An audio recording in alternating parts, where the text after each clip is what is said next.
దోసకాయతో పచ్చి ముక్కల పచ్చడి చేద్దాం రండి. ఒక దోసకాయ ఫుల్గా తీసుకున్నాను. 10 పచ్చిమిర్చిని మధ్య కట్ చేసుకోవాలి. దోసకాయలో విత్తనాలన్నీ కూడా తీసి పక్కనైతే ఉంచుకోవాలి. ఇక ఏమేమి ఇంగ్రీడియంట్స్ యాడ్ చేస్తానో చూపిస్తాను. స్టవ్ ఆన్ చేసి బాణీ పెట్టి 3 టేబుల్ స్పూన్ల ఆయిల్ వేసి ముందుగా ఒక గుప్పెడు పల్లీలను అయితే వేసి కాస్త దోరగా అయితే వేపుకోవాలి.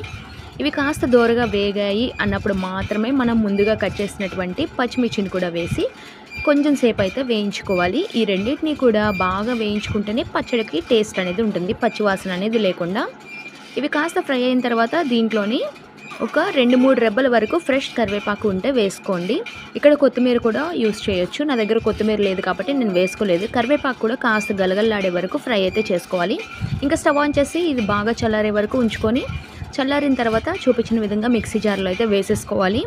మిక్సీ జార్లో అంతా వేసేసుకున్న తర్వాత 15 వెల్లుల్లి రెబ్బల్ని వేసుకోవాలి.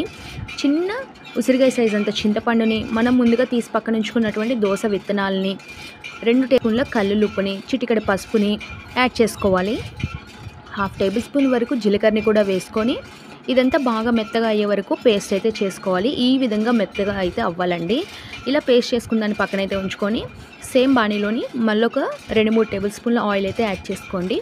ఆయిల్ హీట్ అయిన తర్వాత ఎండుమిర్చిని వేసుకోండి. ఈ ఎండుమిర్చి కాస్త దోరగా వేగిన తర్వాత పచ్చిశనగపప్పుని, మినపప్పుని కూడా వేసుకొని కాస్త ఫ్రై అయితే చేసుకోవాలి.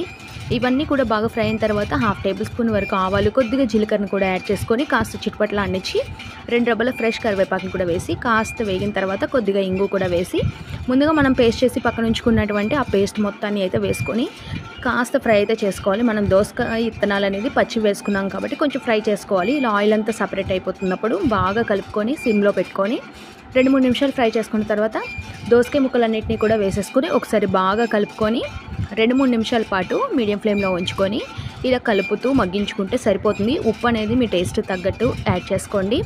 ఈ విధంగా అంతా కలిపేసుకొని ఇంకా సర్వింగ్ బౌల్లోకి సర్వ్ చేసుకుంటే దోసకాయ పచ్చి ముక్కల పచ్చడి అయితే రెడీ అయిపోయింది. ఇంకా వేడి వేడి అన్నంలోని ఈ పచ్చడి ఒక్క స్పూన్ వేసుకొని కాస్త నెయ్యి వేసుకొని పక్కన ఆమ్లెట్ పెట్టుకొని తింటే నెక్స్ట్ లెవెల్లో ఉంటుంది.